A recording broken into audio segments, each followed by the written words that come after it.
Russia does not have the death penalty because, in Russia, a life sentence is more terrifying than the death penalty. Prisoners are sent to a place known as the Island of Hell, officially called the Black Dolphin Prison. Black Dolphin is Russia's highest security prison, housing 200 inmates considered the nation's most significant threats, including terrorists, mafia bosses, and serial killers, responsible for the blood of nearly 4,000 innocents. Thus, the death penalty is deemed too lenient for them. In this prison, inmates cannot eat together. Guards deliver food through a long stick to a small window in the inmate's cell, consisting only of coarse bread and leftovers, barely enough to sustain life. Consequently, it's rare to see anyone overweight here. When leaving their cells, inmates must walk bent at a 90-degree angle and are blindfolded when outside. They spend their entire sentences without knowing what the prison looks like, only familiar with their 5-square-meter cells. During the day, inmates are not allowed to sit or lie down on their beds,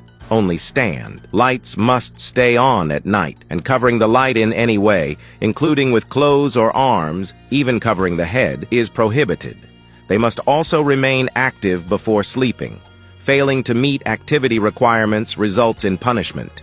Inmates have no privacy or human rights except for the toilet, which is fixed to the floor. The guards are armed with live ammunition, matching the number of inmates, ensuring constant 24-hour surveillance. For centuries, no inmate has successfully escaped. The only escape is death, making life here more painful than execution.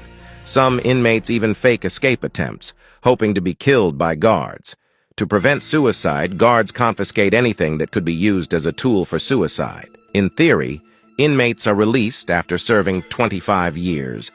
But no one has ever left Black Dolphin alive, making the loneliness and despair unbearable for many, who would rather die than continue living in such conditions. What do you think about this Russian prison?